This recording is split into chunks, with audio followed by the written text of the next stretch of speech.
नहीं वरुण दत्त, नहीं, इसकी आवश्यकता नहीं है। देखिए, वीरांगना सुमति वज्रसेन पर भारी पड़ रही है। वज्रसेन को जीवन भर के लिए सुमति का दास बनकर रहना होगा। अभी उन दोनों का द्वंद्व युद्ध समाप्त कहाँ हुआ है? देख ही जाओ, आगे क्या होता है।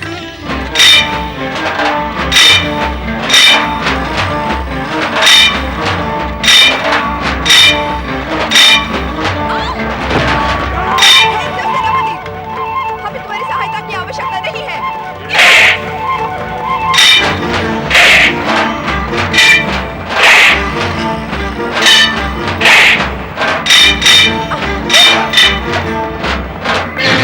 युवराज सुमति पराजित हो गई। बहुत अच्छे, मान गया कि तुम वीरांगना हो, परंतु मेरे निश्चय के अनुसार तुम मेरी धर्मपत्नी बनने के लिए विवश हो। यदि प्राणों की रक्षा के इच्छुक हो तो चलो मेरे साथ। नहीं, मार दो मुझे। किसी पुरुष से अपमानित और पराजित होकर मैं जीवित नहीं रहूंगी। एक निहत्थी अबला नारी को मारकर मैं अपनी वीरता को कलंकित नहीं करूंगा। यदि अपने वचन का पालन करना उचित समझती हो तो चलो मेरे साथ। नहीं, हम आपको इसके साथ नहीं जाने देंगे युवराज। हम अपने युवराज की रक्षा करना जानते हैं। सेनापति, राजकुमारी की रक्षा का दायित्व तो अब हमारा है। राजकुमारी को अपने वचन का पालन करना ही होगा। हमारे युवराज वज्रसेन ने राजकुमारी को पराजित किया है। वज्रसेन, दशार्ण देश की राजकुमार वज्रसेन, अर्थात हमारे शत्रु। एक शत्रु को अपनी शत्रुता का परिचय युद्ध से पहले देना आवश्यक होता है। वज्रसेन, तुमने अपने आप को छुपाकर मुझसे छल किया है। अब तो युद्ध समाप्त हो गया और तुम मेरी शत्रु भी नहीं रही। क्या हमारी होने वाली धर्मपत्नी भी हमारी शत्रु रह सकती है राजकुमारी सुमति? इसलिए अपने निश्चय के अनुसार अपनी पराजय स्वीकार कर लो और चलो मेरे साथ। निश्चय के परिणाम के अनुसार आपकी भलाई इसी में है राजकुमारी कि आप चुपचाप अश्व पर बैठकर हमारे साथ चली चलें।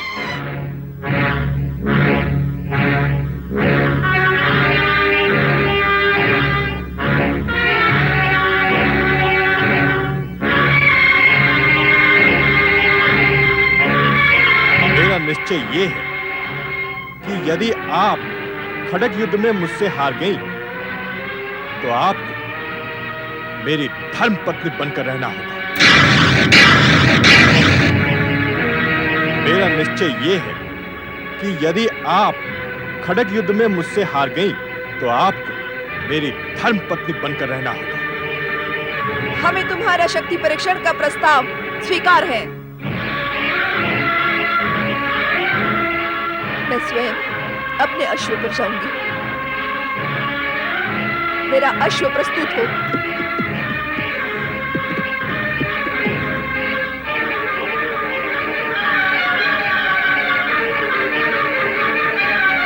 सेनापति, पिताश्री से कहिए मैं अपने सम्मान की रक्षा नहीं कर पाई।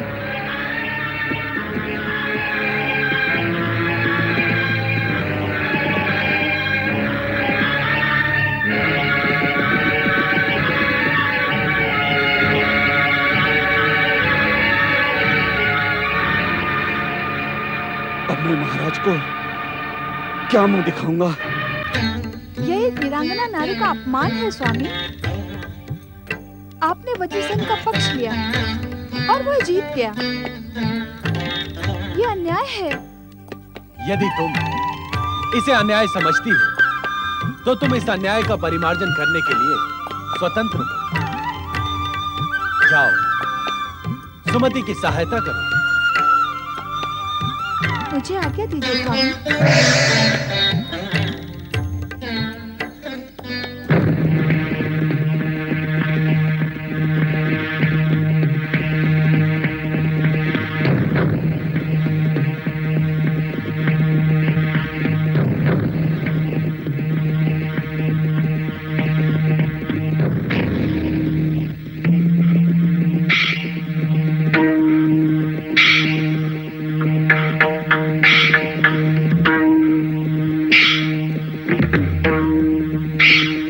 प्रजापति वरुण, क्या आज्ञा युवराज? अपनी होने वाली धर्मपत्नी को हम अकेले ही ले जाएंगे, तुम लोग जा सकते हो। किंतु युवराज, अपमानित और पराजित वीरांगना को और लज्जित करना उचित नहीं समझते। जो आज्ञा युवराज, परंतु आपको बहुत सावधान रहना होगा। तुम हमारी चिंता न करो, जाओ। चलो साथियों, आओ।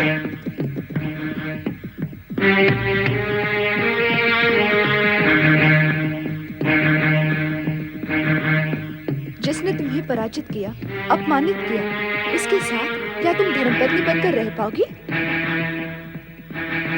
तुम्हारा सारा जीवन नर्क की यातना में बीतेगा सुमति। तुम उससे आंख मिलाकर कभी बात नहीं कर पाओगी। तुम्हारा सारा जीवन व्यर्थ हो जाएगा, व्यर्थ हो जाएगा, व्यर्थ हो जाएगा। क्या सोच रही हो मेरी होने वाली धर्मपत्नी? तुम्हारा जीवन अमूल्य है सुमति। तुम्हारी बाहुओं में अब भी इतना बल है कि तुम इस स्थिति को बदल सकती हो। वचन के बंधन से निकलकर इस समय चतुराई और राजनीति से काम लो। निकल भागो यहाँ से, निकल भागो, निकल भागो। सुमति, ये तो वचन भंग है। ठहर जाओ सुमति, ठहर जाओ।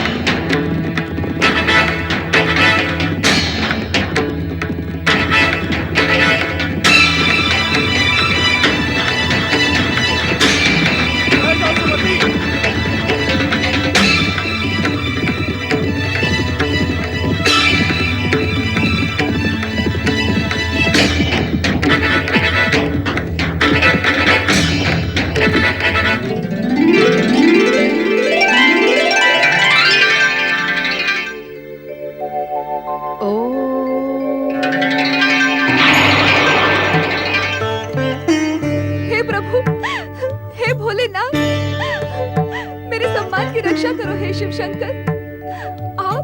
आप हमारे राजकुल के आराध्य हैं। मैं वज्रसेन से शक्ति परीक्षण में हारने के कारण संकट में पड़ गई हूँ। मेरी रक्षा करो, आप सर्वशक्तिशाली हैं। मेरी रक्षा करो भोलेनाथ, मेरी रक्षा करो। ओम नमः शिवाय। मेरी रक्षा करो। पुत्री, क्या तुम किसी संकट में पड़ गई हो? हाँ, परंतु आप कौन हैं?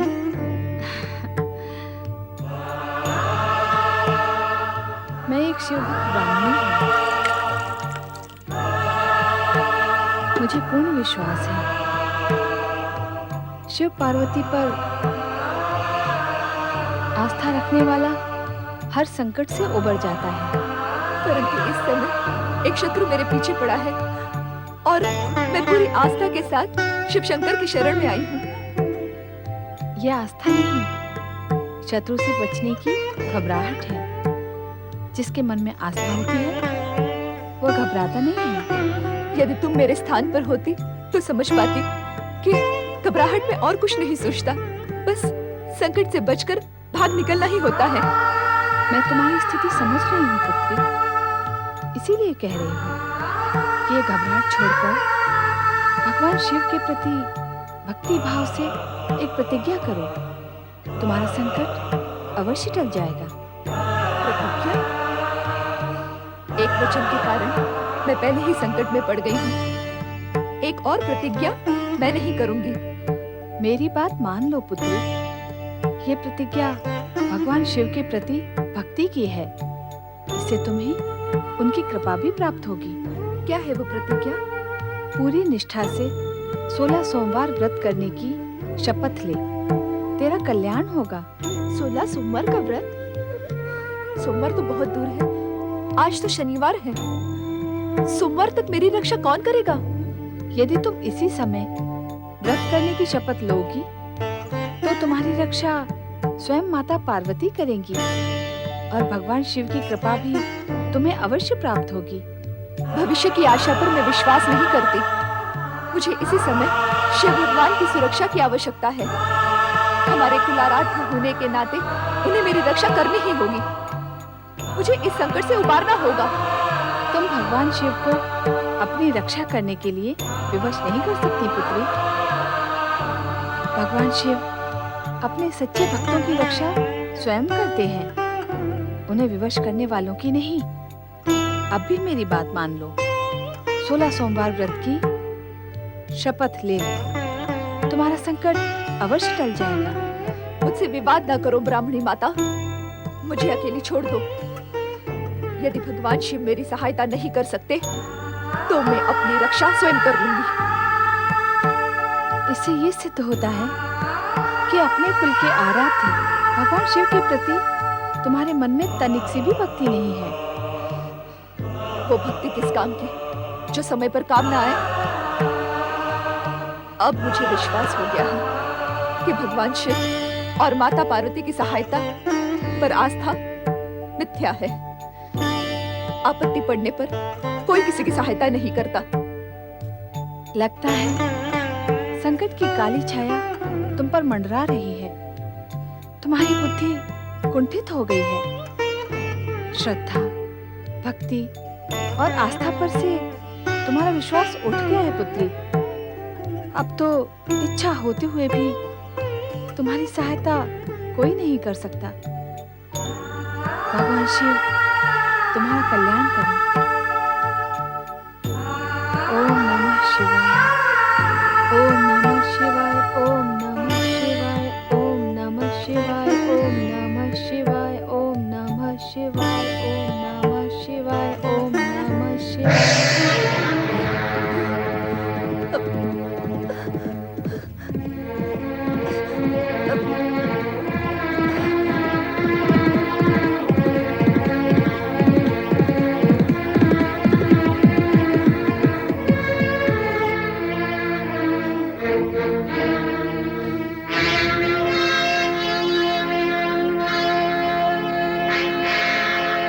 अश्वत्थ तो बाहर खड़ा है, ये कहां चली गई?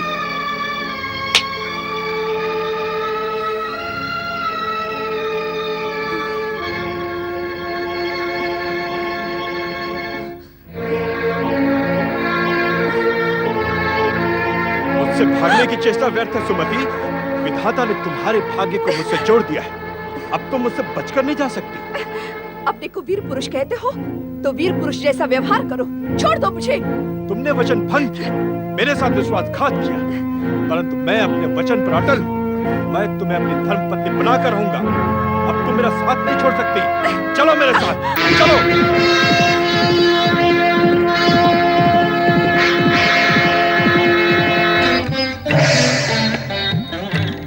क्या हुआ देवी? अपनी प्रिय सुमति को संकट से मुक्त किया या नहीं? उसकी बुद्धि भ्रमित हो गई है स्वामी। उसके मन में आपके या मेरे प्रति कोई भक्ति नहीं है। अर्थात अब उसे अपनी करनी का दंड मिलेगा। ये तो आप मुझसे अधिक जानते हैं स्वामी, किंतु सुमति ने मेरी बात न मानकर ठीक नहीं किया। हमने तुमसे पहले ही कहा था कि अहंकारी का अहंकार खंडित होकर रहता है। यही सृष्टि का अटल नियम है। अब चलो कैलाश, नंदी और शिवगण व्यग्र हो रहे होंगे।